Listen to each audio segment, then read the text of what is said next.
Cukup ya untuk sekarang ya. Cukup, Pak. Ya, Razi, Ian, terima kasih. Oke, berikutnya ini grup yang terakhir, Zahra dan Susi. Mungkin kalian perlu kasih tahu dulu kali. Ini sebenarnya requirement-nya waktu itu datangnya dari Pak Ahmad ya. Jadi ada berapa model AI yang itu kalau diotomatisasi itu akan sangat membantu ya. Terus kalian mungkin jelasin dulu. Jadi kita udah definisikan beberapa problem statement AI dan dua itu kita assign ke mereka untuk di project. Mungkin kalian bisa jelasin dulu apa yang di-assign ke kalian gitu. Ya, Zahra sama Susi silakan. Assalamualaikum warahmatullahi wabarakatuh. Waalaikumsalam. Waalaikumsalam warahmatullahi wabarakatuh. Perkenalkan, saya Zahra Nadifah, Pak, dan si teman saya. Kemarin itu Pak Chandra memberikan dua problem statement kepada kami. Yang pertama itu Susi itu paper summarization, saya itu terkait dengan generatif AI. Nah, kemudian saya ingin bertanya beberapa hal, Pak. Yang di varian report itu kan ada beberapa bagian ya Pak. Seperti patient information, executive summary, testing material methods, result dan interpretation, recommendation, counselor note, terus supporting academic jurnalnya dan conclusion. Menurut Bapak sendiri, poin-poin apa saja yang dibutuhkan di dalam varian report tersebut atau apakah semuanya itu dibutuhkan Pak? Ya, semuanya. Jawaban singkatnya. Baik Jadi Pak. jadi Berarti banyak kerjaan ya. baik Pak. Ya, jadi itu apa namanya di konsepnya gini, teman-teman. Eh, Masalah kita itu kan variasi genetik itu ya bayangin aja kita punya 3 miliar huruf genetik gitu ya, 3 miliar huruf genetik. Nah, coba kita harus tahu variasi dari 3 huruf tadi itu mana yang memang betul-betul berasosiasi dengan penyakit gitu. Jadi apa namanya salah satu yang mudah memang ada database ya internasional yang mereka memang mudah mengkurasi itu dengan kita sudah anotasi yang sudah kita ketahui bahwa kombinasi huruf genetik tertentu itu berimplikasi pada penyakit gitu kan. Oke. Nah, tapi ada juga variasi genetik yang belum teranotasi, belum terkurasi di database itu gitu. Tapi datanya ada di website. Misalnya di laporan-laporan jurnal ilmiah, misalnya gitu. Cuma belum sempat dikurasi. Tapi ada juga yang kemungkinan yang ketiga, bahkan di jurnal ilmiah pun nggak ada, gitu, ya kan? Nah itu yang berarti kita kalau kita misalnya temukan di pasien kita, karena dari hasil sequencing gitu ya, dari hasil pemeriksaan genetik, kita temukan varian, tapi sama sekali belum ada yang ngecek, cuma kita yang pertama kali nemu, gitu. Nah itu yang kemungkinan ketiga. Berarti kita sudah cek di internet, di dark internet, misalnya pun nggak ada gitu kan. Dia betul-betul novel gitu. Nah, kalau ini opsi ketiga ya Pak boleh buat, tapi itu kita bisa bisa jadi sumber informasi kan, itu kita simpan. Sambil nanti kita akan, karena semakin banyak yang kita periksa, tentu kita akan temukan, oh ternyata ada orang lain juga yang punya variasi yang sama, bisa seperti itu. Kan? Nah, tapi yang menarik itu yang opsi yang kedua, gitu, yaitu di database nggak ada, tetapi sudah ter apa ya tersebutkan dalam paper-paper ilmiah, gitu. Cuma di paper ilmiah itu kan ada konteks ya.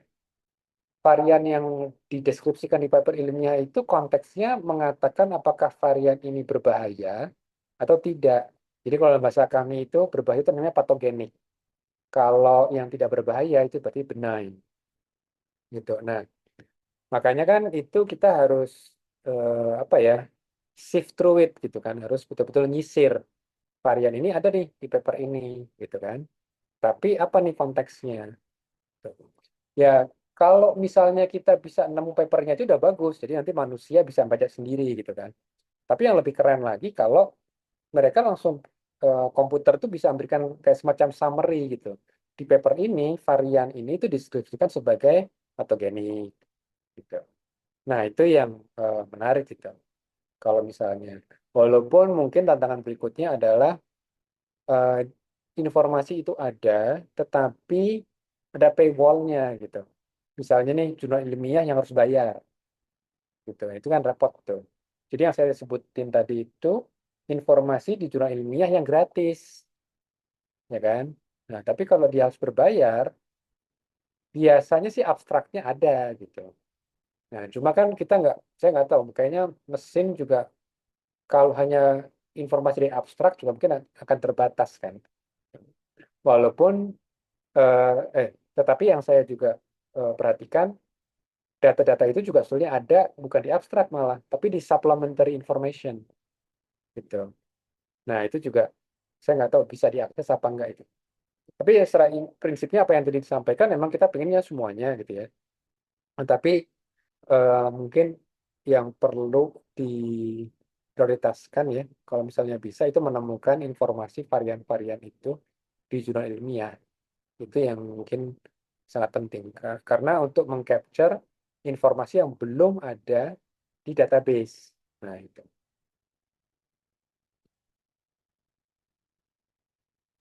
Terima kasih Pak. Kemudian berikutnya ada di bagian executive summary. Nah, itu biasanya informasi apa aja yang harus dicantumin, dideskripsikan di summary tersebut. Kayak misalkan mungkin dari gen dia atau dia termasuk ke klasifikasi apa gitu, Pak. Ya, ya.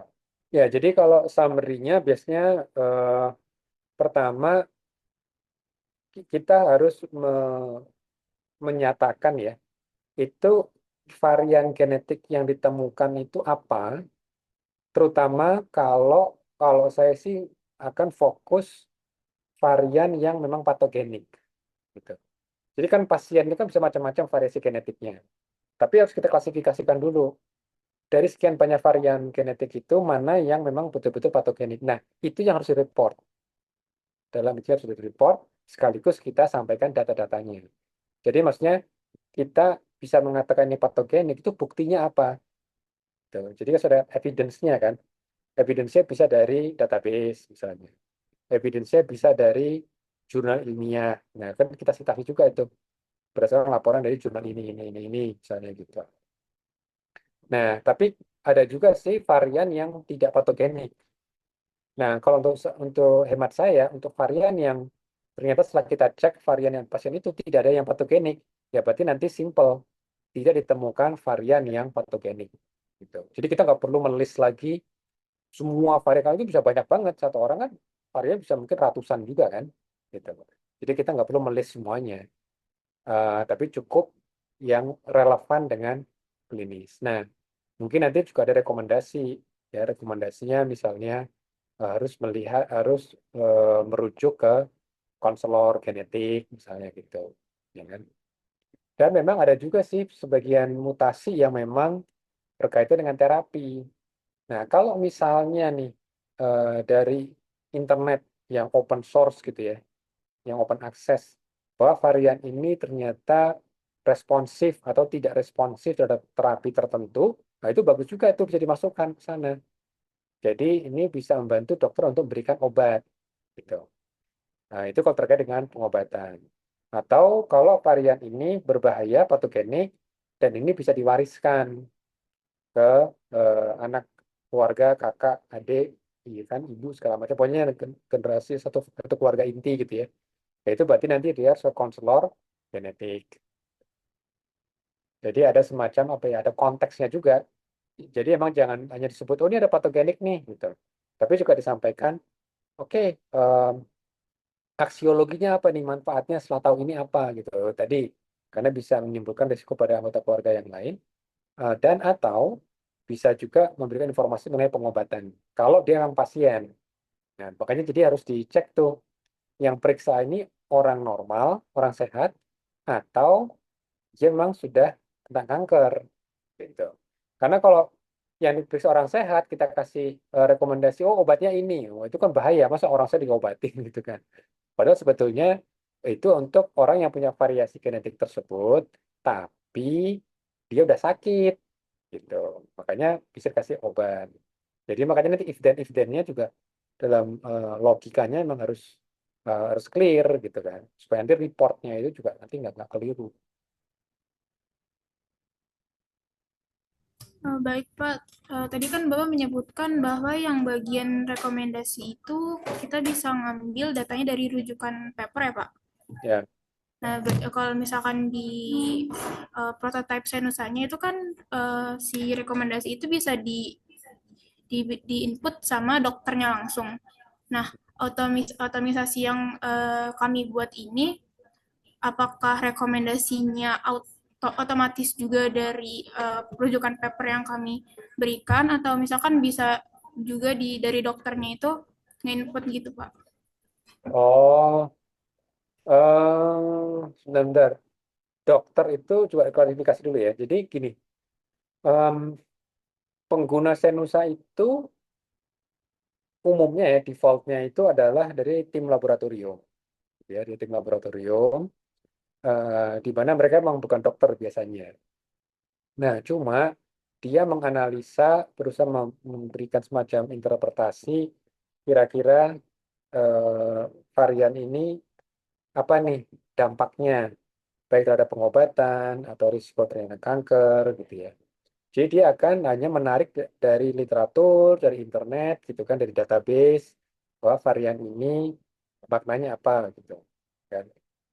Nah, laporan dari apa report tadi itu akan dibaca oleh dokter yang disebut dengan dokter klinisi. Ini dokter yang ngobatin gitu. Nah, kalau dari lab tadi yang sebelumnya itu orang lab itu ada juga sih yang dokter, tapi dia tipe dokter bukan dokter yang ngobatin orang gitu. Dokter yang di laboratorium. Ya kayak misalnya di Prodia misalnya. Di Prodia kan itu kan laboratorium kan. Nah, di Prodia itu ada juga dokter, tapi dia nggak ngobatin orang. Dia dokter yang jagain lab gitu. Dan dia yang membantu menafsirkan makna dari variasi genetik ini. Cuma nanti yang berhak mengobatin itu ya dokter klinisi yang di rumah sakit gitu. Jadi itu yang mungkin perlu diklarifikasi yang mana nih gitu. Jadi sebetulnya untuk saat ini apakah dokter bisa diberikan ya mungkin nggak ada salahnya sih dikasih kesempatan mestinya untuk dokter yang di laboratorium ya untuk berikan tambahan komen misalnya gitu. Tambahan komentar. Tambahan komentar bahwa ternyata ada apa namanya rekomendasi dari apa ya secara best practice di Indonesia kalau seperti ini obatnya yang kemoterapi misalnya gitu. Ya itu boleh aja sih ada fitur seperti itu gitu. Tapi nanti defaultnya adalah kita basisnya yang internasional dulu. Jadi variasi genetik ini dokter-dokter secara internasional merekomendasikan ini misalnya gitu. Ya. Jadi ya nanti apa namanya bisa aja ditambahkan, tapi jangan lupa defaultnya juga harus ada dulu. Baik Pak, terakhir untuk yang catatan konselor itu kan untuk tiap eh, yang diberikan itu untuk tiap patogenik hasil klasifikasinya ya Pak. Ya, ya. Jadi ini teman-teman memang perlu belajar tuh apa namanya apa yang disebut dengan klasifikasi ACMG ya. ACMG itu American College of Medical Genetics gitu. Itu konsepnya teorema Bayes ya, Bayesian theorem gitu.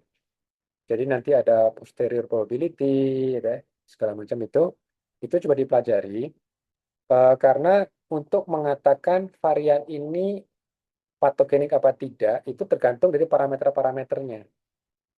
Oke, jadi istilahnya gini. Jadi kalau kalau kita bicara Bayesian itu kan ada dua ekstrim. Ekstrim yang paling kanan misalnya itu yang dia mengatakan patogenik.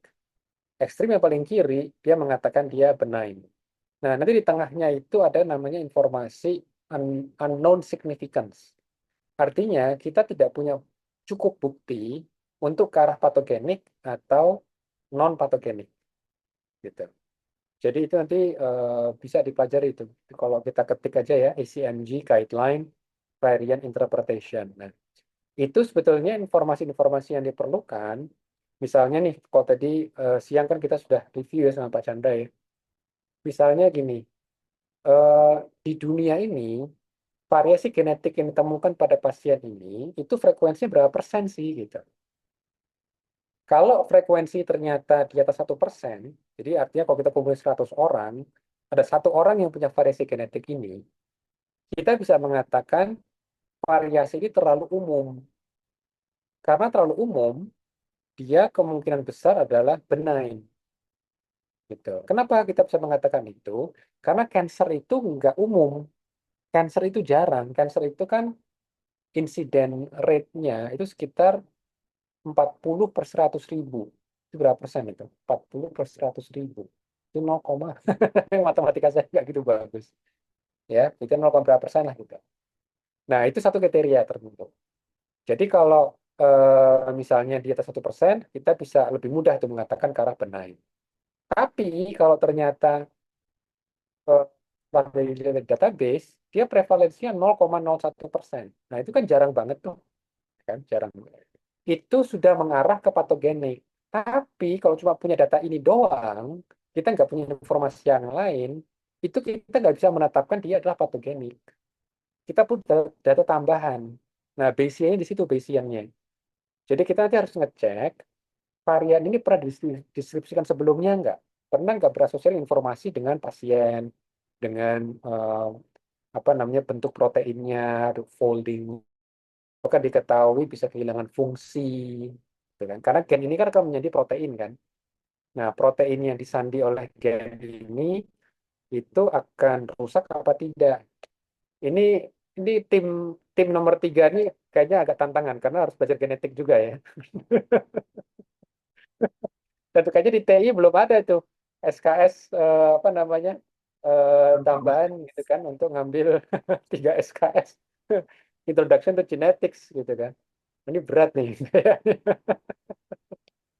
Tapi ada kuliahnya nggak tuh Pak? Misalkan yang master biomedis atau apa gitu, Ada, introduction to ya mungkin genetics. sit in, saya nggak tahu, mungkin bisa ngomongin ke Bu Daru ya. Siapa yang ngisi? Ya saya juga ngisi di kuliah bioinformatics. Prof. Sultana juga ngisi untuk ini gitu kan. Ya mungkin bisa dilihat sih dari jadwalnya juga masih belum muncul nih. Tapi kalau jadwalnya udah mulai keluar, mungkin dinegosiasi sama Buka Prodi gitu ya untuk anak-anak teknik informatika yang lagi punya project ini bisa ngikut sit in gitu. Ya.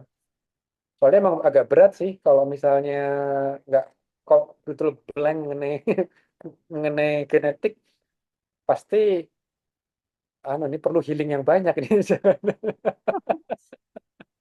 Sebenarnya ada beberapa resource online juga sih.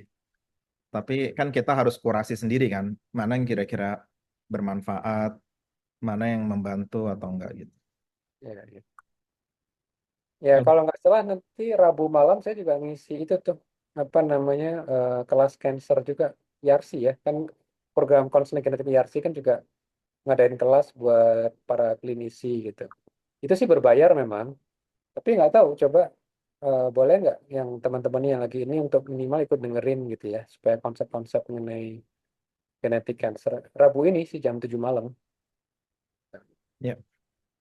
Ya,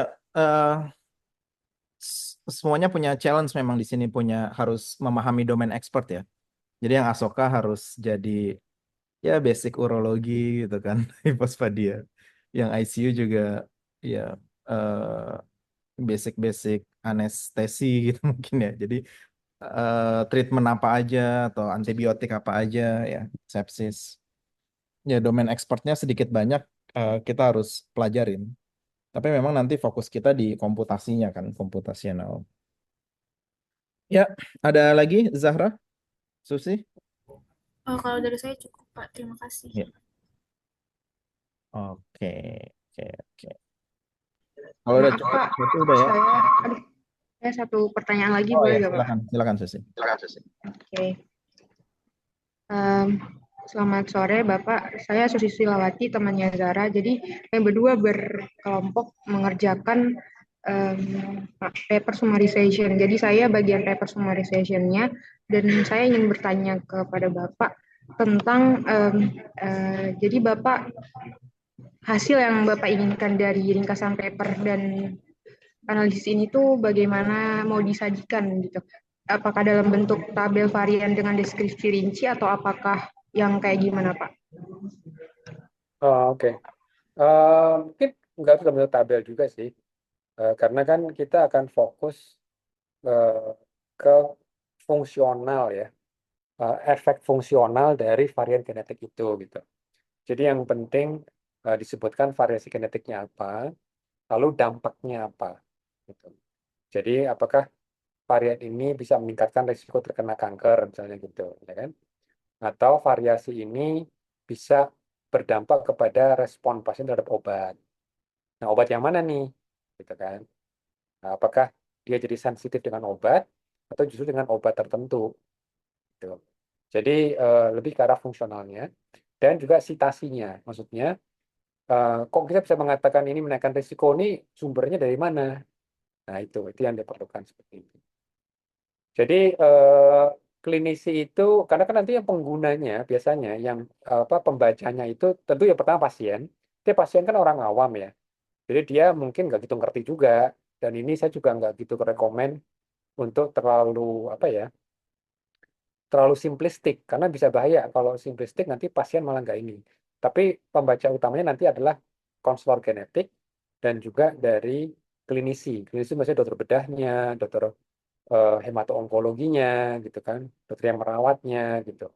Jadi memang harus diberikan apa ya, eh, narasi yang relatif relatif resmi lah gitu, bahwa misalnya dengan genetik ini pasien orang yang punya variasi genetik ini risiko kankernya bisa naik sekian kali lipat misalnya gitu. Nah, memang nanti perlu juga mengakses database yang isinya adalah guideline. Jadi ada juga sih guideline-guideline internasional yang mereka selalu update ya beberapa tahun sekali gitu ya. Kalau gen ini termutasi, rekomendasinya apa? Gitu. Kalau gen ini termutasi, rekomendasi obatnya apa? Gitu. Itu bisa juga ada. Jadi kalau misalnya kita bisa menarik gitu, menarik berbagai macam informasi dari internet tadi itu, lalu kita kompilasi dalam satu bentuk narasi report yang cukup apa menarik gitu ya, dalam cukup informatif, itu akan sangat membantu. Cuma memang kadangkala juga layoutnya ya, kalau bisa juga yang lebih mudah, fontnya jangan terlalu kecil, tampilan juga harus menarik, eye catching gitu kan. Tapi juga jangan terlalu rame juga, warna-warni malah susah melihatnya gitu kan. Jadi itu hal-hal ya, si interface untuk si customer itu juga langsung kelihatan gitu. Makanya tipologi fontnya juga mesti dipikirkan tuh. Apakah Arial, apa Helvetica atau apa. Ya jangan terlalu fancy juga lah gitu. Karena kalau kita kesehatan tuh mereka nggak ngomongin fanciness, tapi kok sekomunikatif mungkin, mudah dibaca dan cukup nggak terlalu banyak narasi juga, tapi sudah merekom apa namanya, kalau detailnya mungkin bisa di belakangnya gitu ya, tapi di halaman depan itu langsung poinnya apa gitu.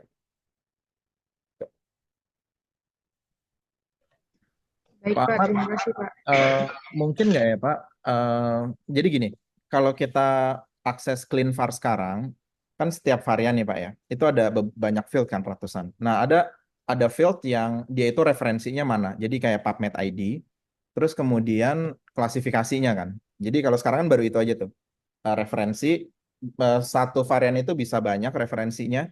Terus at the end itu ada klasifikasi. Nah, kan yang kita inginkan tadi yang ditanyakan Susi tadi berarti misalkan ada varian terus ada referensi, kita nggak hanya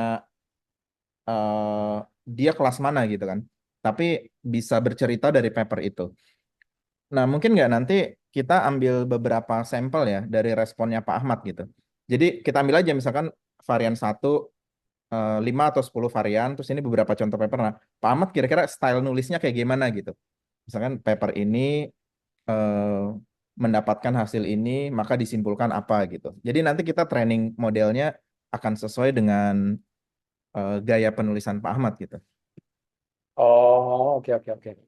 Sebetulnya kalau untuk report ya, kalau untuk report itu kita nggak perlu menarasikan ininya, Hmm. konten dari paper-paper itu nggak perlu sebetulnya.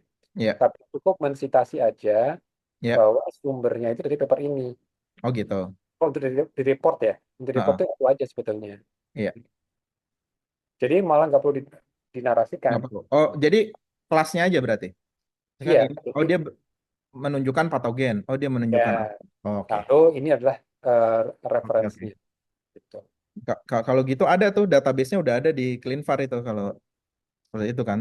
Link ke papernya, sama dia itu kelasnya mana gitu. Jadi nanti kalau ada eh, paper baru kita bisa langsung kan nama varian, rekomendasi preferensi papernya, terus outputnya apa gitu. Ya, Jadi kita cukup masukin nama varian, nama paper, terus nanti kita bisa predik sendiri paper ya, ini tuh bilang apa sih. betul. Oke oke. Nah, itu kan dari yang CleanVar ya. Tapi ada kalanya di CleanVar-nya nggak ada, tapi Iya. database yang lain ada. Jadi nanti emang Ah, kita bisa apa namanya sertifikasi. ya, Kalau beli CleanVar ternyata nggak ada nih. Tapi ya. kita temukan menurut katakan LOVD, LOVD misalnya. Itu Hmm, database juga itu. ya, Nah, makanya nanti memang perlu dilihat jangan terpaku hanya CleanVar aja. Jadi memang kita mau ya, betul-betul web crawling gitu. Web ya, crawling. Jadi informasi ini tuh berdasarkan dari sumber yang mana. ya. Ya, jadi CleanVar itu hanya untuk training aja. Jadi database yang ada untuk training. Kan mereka Oke. pasti ada waktu untuk nambahin referensi-referensi baru kan. Cuma yang kita mau kan kita lebih cepat dari itu kan. Kita bisa crawling itu. Jadi begitu kita crawling kan cuma dapat papernya aja. Cuma kan Ya, kita nggak bisa baca, nggak bisa menyimpulkan kan. Nah, si AI ini dia akan membantu menyimpulkan gitu. Oh ini ya. patogen, ini apa. Oke. Tapi untuk menguji seberapa bagus ya tadi kita butuh database kan. Ntar kita bagi ini untuk training, ini untuk testing. Oke, saya rasa udah cukup jelas ya, Susi ya. Jelas Pak, jelas. Oke, good. Sudah semua, Pak Ahmad, ada hal yang ingin disampaikan? Silakan. Jadi Hmm, nanti 70% nilai proyek akhir kalian ada di tangan Pak Ahmad ya. Saya berlepas tangan. ya oke lah Kasih untuk saja. sementara ini dulu aja. Oke, Ya. oke. Sip. Dan kalau memang ada pertanyaan sih oke, insya Allah. Oke, terima kasih banyak waktunya Pak Ahmad ya. Ini mungkin kita bisa ambil foto sekali lagi terakhir. Eh, Silakan dibuka kameranya ya, buat dokumentasi aja. Oke, Razi sama Ian lagi keluar atau gimana? Nggak ada? Oke, ya udah yang ada aja ya. Mana Ian ada? Razi ada nggak di situ? Nggak ada. Oke, ya. Satu, dua. Sekali lagi. Ya, cukup. Terima kasih banyak Pak Ahmad waktunya. Silakan teman-teman untuk mulai nyusun proposal, eh, masukkan lampiran ini. Cuma nggak usah khawatir ya. Jadi diskusi dengan klien, proyeknya itu untuk menentukan apakah proyeknya itu layak jadi tugas akhir gitu Pak Ahmad. Kan Oke. ada juga yang proyeknya tuh dari saudaranya, dari pamannya gitu kan. Kan zaman sekarang dibantu paman kan. Jadi pamannya yang proyeknya gitu, tahu-taunya nggak jelas gitu kan. Speknya nggak masuk untuk Iya, proyek iya, iya. akhir gitu ya. Ya, jangan lupa nebeng juga boleh kok. Oh ya. Oke ya, jadi saya rasa kalian nggak ada masalah terkait kualifikasi project kalian ya, karena ini memang sesuatu yang important yang udah kita decide untuk kita lakuin gitu. Oke, terima kasih Pak Ahmad waktunya dan silakan teman-teman untuk menulis proposal dan mulai mengerjakan. Ya, terima kasih. Assalamualaikum warahmatullahi wabarakatuh. Waalaikumsalam. Waalaikumsalam warahmatullahi wabarakatuh.